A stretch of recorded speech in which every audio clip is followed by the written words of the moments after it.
Nintendo cracking down on hackers and emulators. It's the right thing to do. Let's talk.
Hello humans, and welcome to another episode of Gen X Gamer, the video game show that is not hosted by a clickbaiting e-beggar.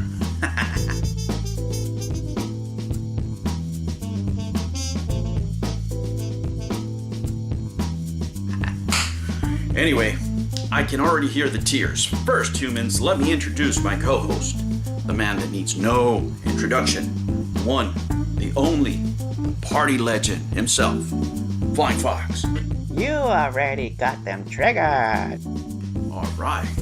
Now, I can already hear the tears of all the emulator fanboys out there wailing because they're preserving games. Now, first, let's get this argument out of the way. Preserving maybe 1% of it, okay? You guys just want to play free games. That's all you want to do. Just be honest. It's cool. I get it, right? You want to do something without paying for it. But just say it. Don't put these excuses that you're trying to preserve.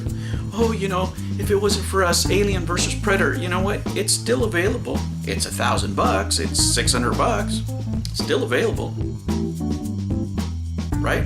Just because something's very expensive and you can't afford it doesn't mean you have the right to pirate it. Right? Here in LA, we have a bunch of raids all the time because we get like Louis Vuitton bags from China, fake ones, right? Because people can't afford them, but they want to buy them. They want to show them off. Well, that doesn't make it right, and that's why it's against the law. But there's a bigger problem here. Okay, I'm not here to advocate for the ethics of downloading games or any of that stuff. The reason Nintendo is doing the right thing with this is because of the video gaming industry. There are many parallels between video games and the music industry, and Nintendo is trying to avoid what happened to the music industry, or the same thing happening to the video game industry. The music industry made several mistakes. Two major ones. Number one was letting MTV use their music basically for free. Right? That was number one, because now why do you want to buy records, right? They saw it as an advertisement, but there's a lot of kids that couldn't afford records. Some of them would save up, you know, and what have you, but now you could just record MTV, right? Or just play MTV and listen to your favorite music. Number two is when Napster came along, they didn't embrace it. Nobody bought it, right? They fought it. They let it fester, they let it go underground and grow bigger and bigger. And by the time they wanted to bring that demon back in, it was too late. So that's the reason why emulation and, you know, console hacking can't be made mainstream. Am I saying it should be banned? Absolutely no. But what I am saying is you can't let it be the norm, because if that's the norm, then creators are not going to be able to get paid for their work, right? Even if let's say these publishing companies, you know, go defunct or whatever, at some point when these games are streaming, they're going to do a same revenue share, for example, that the music industry now does when, you know, their music is streamed, but now they get pennies. Look at what happened in music, okay? First of all of you that are already blood boiling, that are going to go comment on this, which one of you owns an album? Which one of you has recently purchased a complete album? The answer is very few to none, okay? And that's the reason why a lot of artists are going broke. That's why a lot of artists, let me adjust the camera here. That's the reason why a lot of artists can't afford to tour anymore. You can go up and look the amount of people that just don't make enough money to tour.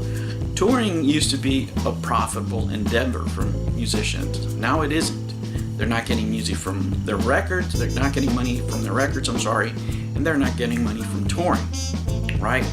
The music industry is in shambles compared to what it used to be, right?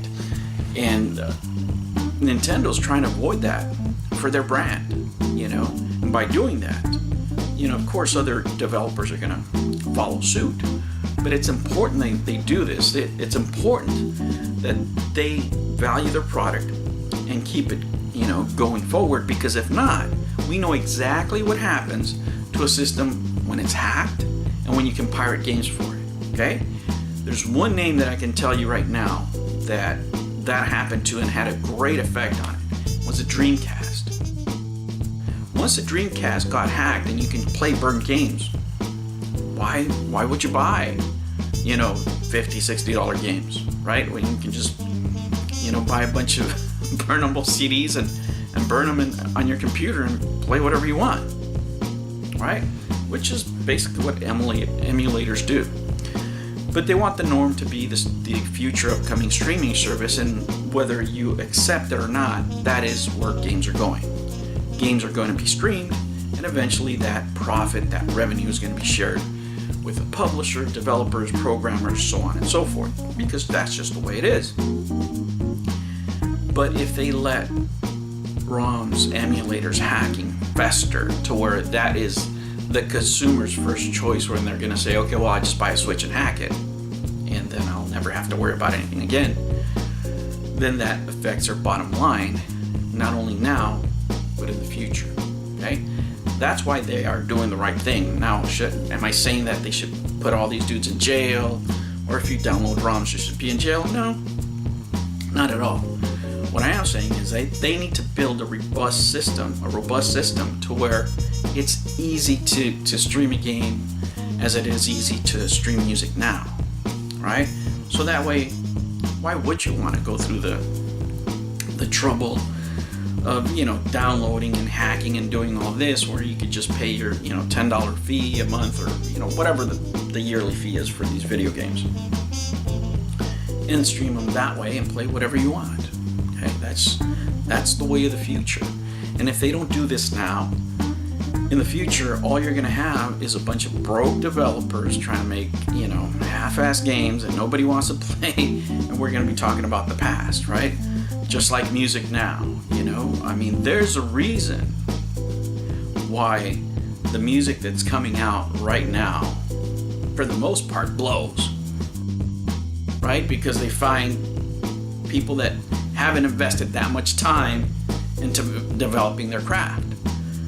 They just haven't, right? You look at lyrics, and rap, for example. You look at rock and roll music. You look at any genre of music.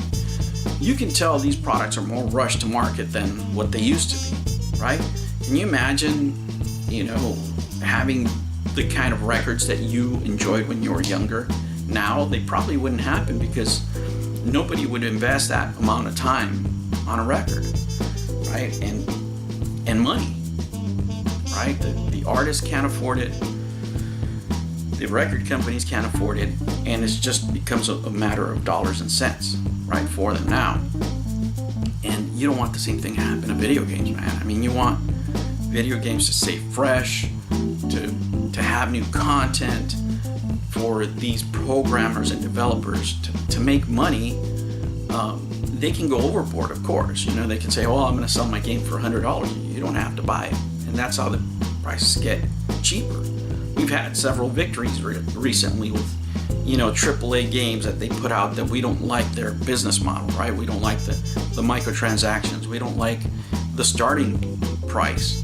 We don't like what they're saying in the games, and the market adjusts. it makes the games to what we like them, or what the majority of people enjoy.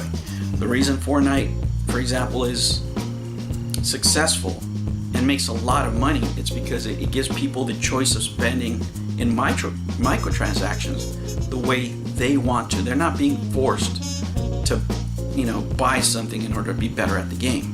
These are things that they just buy for cosmetic reasons, and it doesn't really affect the gameplay. So that's the business model that most of these developers are going to follow. But none of that is going to matter if there isn't anybody left around to play these games. What would happen if you could just hack Fortnite?